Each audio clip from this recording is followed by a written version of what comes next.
우리 사회의 가장 두려운 질병으로 손꼽히는 치매.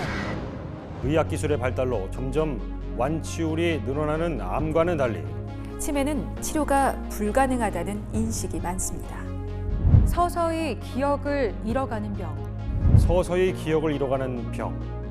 본인은 물론이고 가족들의 삶도 치매 전과 후 많은 변화를 겪게 되는데요. 고령화 사회 치매 발병률은 꾸준히 증가하고 있습니다. 때문에 치매에 대한 정확한 이해를 바탕으로 질환에 대한 준비가 필요하겠습니다. 가장 두려운 병 치매. 가장 두려운 병 치매. 그 첫 번째 그 첫 번째 이야기를 시작합니다. 치매여도 괜찮아.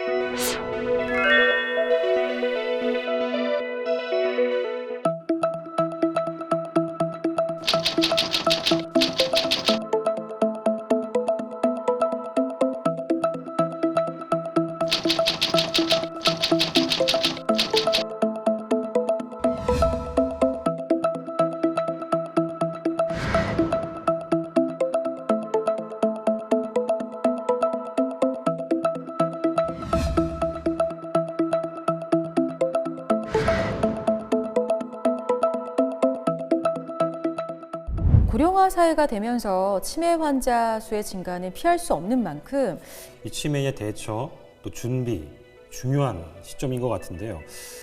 치매가 정확하게 어떤 질환인가요? 우리가 병을 이해하려면 네. 먼저 이 치매에 대한 정의가 어떤 건가를 먼저 아시는 게 좋을 것 같은데요.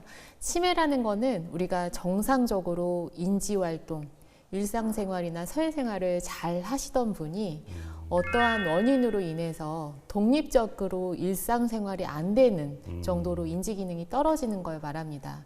물론 나이가 들면서 치매에 대한 유병률이 굉장히 올라갑니다. 그래서 65세부터 의미 있게 증가하기 시작을 해서 한 80대 중반 되면은 한 30%, 또 그 이상 고령화되면 더 올라가긴 하는데요. 하지만 분명한 것은 나이가 들면서 다 생기는 어떤 하나의 노화 현상이 아니고요. 일단은 질환명은 아니고 증상입니다. 증상이군요. 예, 아마도 많이 들어보셨겠지만 뭐 알츠하이머병이 가장 대표적일 거고 네네네. 그 외에 뭐 혈관 치매, 뭐 루이소체 치매라고 조금 생소한 병까지 굉장히 네네. 많은 병들이 치매라는 증상을 일으킨다고 보시면 되겠습니다. 건빵증이 있잖아요. 네. 또 치매가 있습니다. 네. 사실 저도 깜빡깜빡거리는 건망증이 네, 네. 있거든요. 예. 그것도 증상이잖아요. 그렇죠. 건망증과 그럼 네. 치매는 어떤 차이가 있는 겁니까? 사실 구분하기가 사실 저희도 쉽지는 않은데요. 네. 정도의 차이라고 보시면 됩니다. 나이가 들면서 노화에 따라서 변하는 걸 보통 건망증이라고 하거든요. 네네. 치매라고 하면 그 건망증에서 더 나아가서 이게 굉장히 심각한 어떤 문제를 일으킨다는 뉘앙스거든요. 이제 예를 들어서 이제 마트에 갔다고 한번 가정을 해볼게요. 우리가 뭔가 요리를 하려고 식재료를 한 15가지 정도 사려고 생각을 하고 갔는데 가서 집에 와서 보니까 한두 가지 식재료 빠뜨릴 수 있잖아요. 이제 그런 거는 일상적인 건망증이라고 할 수 있는데 내가 집 앞에 자주 다니는 마트에 갔는데 마트를 갈 때까지 길이 자꾸 헷갈리고 가서는 내가 어떤 물건을 사려고 했는지 전혀 기억이 나지 않고 또 엉뚱한 걸 집어가지고 계산대에서 계산을 하고 돈을 내려고 하는데 돈 계산이 안 된다. 거스름돈을 얼마 받아야 될지 잘 모른다. 그러면 벌써 시공간 능력도 떨어져 있고 기억력이나 이런 계산 능력까지 같이 떨어져 있는 걸 의미하거든요. 그럴 때는 치매를 의심해 볼 수 있습니다.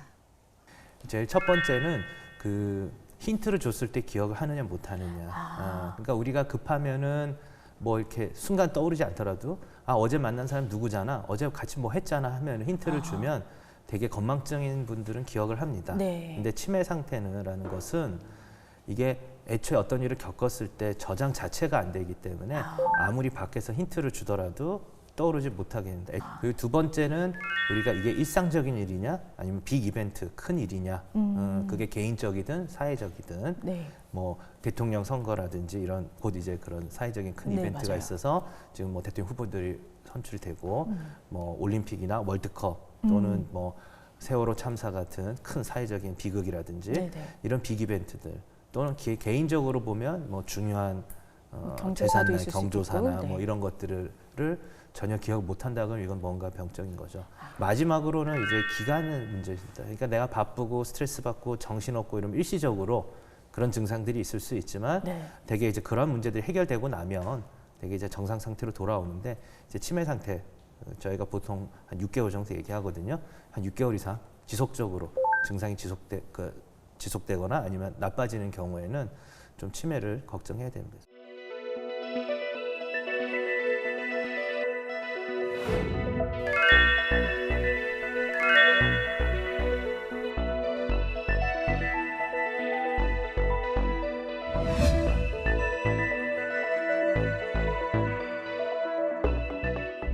그런데 이런 치매는 왜 생길까요, 선생님? 원인이 뭘까요? 치매를 일으키는 원인 질환들은 사실 한 70가지, 80가지 이상이 됩니다. 굉장히 많거든요. 그 중에서 가장 흔한 원인이 알츠하이머 치매 그리고 혈관성 치매 이 두 가지가 한 7, 80%를 차지한다고 보시면 되고요. 나머지는 이제 잘 알려져 있지는 않지만 루이스체 치매라던가 전축두엽 치매라는 치매도 생각보다 흔하고 그 외에도 여러 가지 원인들 때문에 치매가 생기는 경우도 있습니다. 그러면 치매를 일으키는 게 질환만 있습니까? 다른 원인들은 없나요? 뭐 다양한 또 원인들이 있죠. 우울증도 있을 수 있고요. 또 뜻하지 않게 외상 때문에 생기는 경우도 있습니다. 일단은 결국 기억력 관련된 부분 또 우리 언어, 시공간, 길 알아보는 시공간 지각 능력 이런 여러 가지 인지 기능을 담당하는 뇌 쪽에 이제 손상이 있는 거거든요. 네. 결국은 종합적으로 여러 가지 환경적 요인들 또 개인 건강 관리 관련된 요인들 유전적 요인들 다 합쳐서 결국 뇌의 변화를 일으켜서 생기는 병으로 생각을 하시면 됩니다. 네, 변화로 일어나는 네. 병. 네. 그런데 사실 부모님이 이런 알츠하이머를 앓고 계시면 그 유전되는 거 아닌가 걱정하시는 분들도 꽤 많거든요. 그럼 이 알츠하이머는 유전도 쉽게 나타날 수 있나요? 우리가 유전적으로 치매에 걸리는 원인, 이제 조발성 알츠하이머병이라고 하는데 그거는 전체 알츠하이머병 중에서 단 1%에 지나지 않아요. 네, 그래서 굉장히 드물다라고 보시면 되고요. 또 한 가지는 이제 아포 단백질, 이 아포2포라는 이제 유전자를 2개 가지고 있는 분들이 다른 없는 사람에 비해서 치매 위험이 한 3, 4배 정도 높다고 알려져 있는데 그거는 우리가 이제 흡연자는 비흡연자에 비해서 폐질환에 걸릴 가능성이 높다. 높죠. 네. 요 정도로 이제 그냥 좀 대중적이기 때문에 내가 그 유전자를 가지고 있더라도 여러 가지 이제 예방할 수 있는 인자들이 많다면 치매 가능성은 떨어집니다.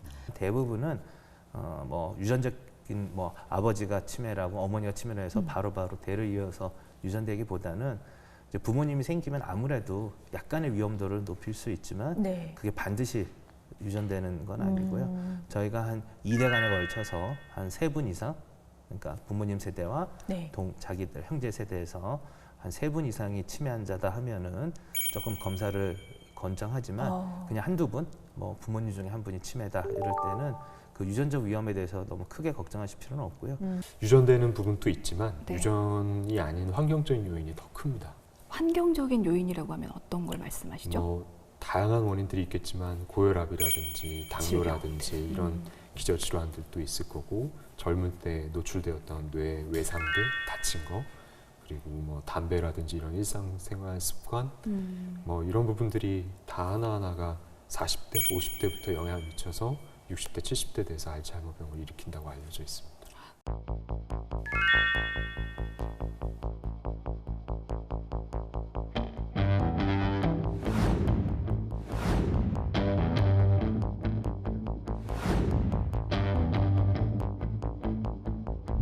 그렇다면 어떤 사람들이 과연 이 알츠하이머 또 치매가 더 잘 걸릴 수 있는 사람이 따로 있을까요? 2020년에 이제 란셋이라는 유명한 학술지에서 여러 가지 치매에 걸릴 만한 위험 인자를 그 사람 일생 주기별로 쭉 나열을 했었는데요. 이 위험 요소는 아동기부터 시작이 됩니다. 아동기부터요? 네, 아동기에 어떤 위험이냐 이제 의아해하실 수 있는데 아동기, 청소년기에 적절한 교육을 받지 못하면 나중에 이런 치매 걸릴 확률이 높아진다고 알려져 있고요. 왜냐하면 우리가 뇌를 많이 사용해야지 그 뇌 인지 예비력이라는 게 올라가기 때문에 이제 어렸을 때부터 적절하게 교육을 받으시는 게 좋습니다. 40대부터 시작되는 중년기부터 시작되는 고혈압, 당뇨 같은 어떤 혈관 위험 인자들 고혈압, 당뇨, 또 뭐 술, 담배, 고지혈증 이런 분들 아무래도 뇌세포가 건강하지 못할 가능성이 높다 보니까 네. 위험도를 꼭 혈관성 치매가 아니라도 알츠하이머병 치매라도 또 위험도를 높인다고 되어 있습니다. 전체 라이프타임 그러니까 전 생애 주기 동안에 당했던 어떤 뇌 외상들 실제 미식축구 선수들이나 권투 선수들 같은 경우 젊은 나이에 이상 행동을 보이거나 치매 증상을 일으키는 경우들이 많이 보고가 되고 있어서 네. 그리고 이제 노령에 가서는 우울증을 뽑고 있는데 그 노년기에 우울증이 굉장히 흔하거든요. 이제 우울증이 있거나 아니면 사회적으로 많이 고립이 되어 있는 경우 아니면 당뇨나 이제 다른 퇴행성 뇌질환이 있는 경우에는 치매에 잘 걸린다라고 이제 확률상 보고가 되고 있습니다.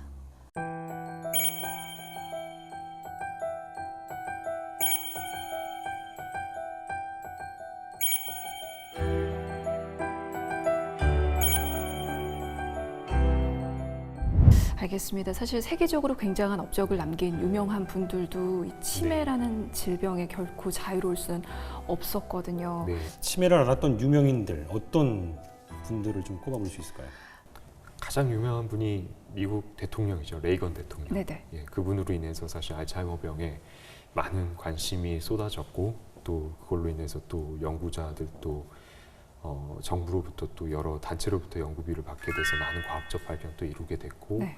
또 일반인들이 두려워하면서 쉬쉬하거나 병을 감추지 않고 드러내서 치료를 받게 됐던 계기도 레이건 대통령이 내가 이러한 병에 걸려서 많은 고생을 했고 많은 환자분들이 혼자 숨어서 앓고 있지 않기를 바란다 네. 라고 드러냈기 때문이라고 생각을 하고요. 그리고 이제 007 영화에서 나왔던 숀 코넬리도 알츠하이머병이 있었다라고 알고 있고 그리고 이제 가장 최근에는 로빈 윌리엄스 이제 잘 알고 계시잖아요. 그분 그 영화 배우는 루이소체 치매로 이제 알려져 있습니다. 그러니까 이제 치매는 뭐 내가 학력이 높다 아니면 직업적으로 훌륭한 업적을 쌓았다고 해서 우리가 피해갈 수는 없는 것 같습니다. 이런 치매는 좀 예방하고 또 중증 치매로 가는 걸 좀 막을 수 있는 이런 방법은 없을까요, 선생님? 어릴 때부터 이제 뇌를 잘 관리를 해야 됩니다. 그래서 청소년기에는 꾸준히 운동하고 머리 많이 쓰고 네. 결국 이제 학교 많이 다니고 공부 열심히 하고 이런 것들 중요하고 또 어린 시절부터 뇌 손상을 막는 외상도 뇌를 보호하는 중요하니까. 그게 중요합니다. 맞아요. 그래서 꾸준하게 대학 졸업을 했어도 머리 쓰는 일을 해야 됩니다. 그래서 새로운 거를 학습하고 네. 또 기본적인 신체 활동 유지하고 또 하나 중요한 거는 이제 심리적인 것들 이제 많이 얘기를 하거든요. 심리적인 네, 것도 그러니까 사람들 영향이시나요? 많이 보아서 교류하는 것들. 향후 이제 위드 코로나도 이제 시작이 됐고 했고 백신도 많이들 맞으셨으니까 네. 조금 더 사회적 교류에 대해서 생각을 해야 됩니다. 그래서 진료실에서 기억하기 쉽게 제가 어르신들한테 말씀드린 게 이제 몸 운동, 머리 운동, 마음 운동. 예, 네. 그래서 유산소 운동 하셔야 되고 그 다음에 머리 운동이 자꾸 새로운 것에 대해서 외우고 학습하고 요즘에는 우리가 생활습관병이라고 얘기할 정도로 그 평상시에 그 이전의 생활습관을 잘 조절을 하면 충분히 예방할 수 있다라고 이제 말씀을 드리는데요. 우선 음주, 흡연 이런 거는 이제 뇌 기능을 떨어뜨리고 뇌 혈관을 점점 건강하지 않게 만드는 요인이기 때문에 이제 피하시는 게 좋고 그리고 평상시 있었던 지병, 당뇨라던가 고혈압이라던가 고지혈증 이런 게 있으면 뇌 혈관을 건강하지 않게 만드는 요인이 됩니다. 그래서 평상시 이렇게 뇌 건강에 좀 주의를 하고 이제 나쁜 위험 인자들은 줄이고 이제 예방 효과가 있는 운동이라던가 뇌를 많이 사용하는 것 아니면 이제 적절하게 수면을 하는 것 이런 것만 잘 지키셔도 이제 그 뇌가 더 이제 퇴행하는 것은 충분히 예방할 수 있다고 생각합니다. 어떤 질환이든 조기 발견이 중요하지만 치매야말로 조기 발견과 치료가 진행을 늦추고 중증도를 막는 유일한 방법입니다. 조기 발견을 위해서는 무엇보다 치매를 의심하는 태도가 필요하겠는데요. 기억력이 떨어진 경우를 그저 나이가 들어서라고 생각하지 말고 치매 전문의와 적극적인 상담을 해보시는 게 좋겠습니다. 치매, 나를 잃어가는 병. 진단도 치료도 빨라야 합니다.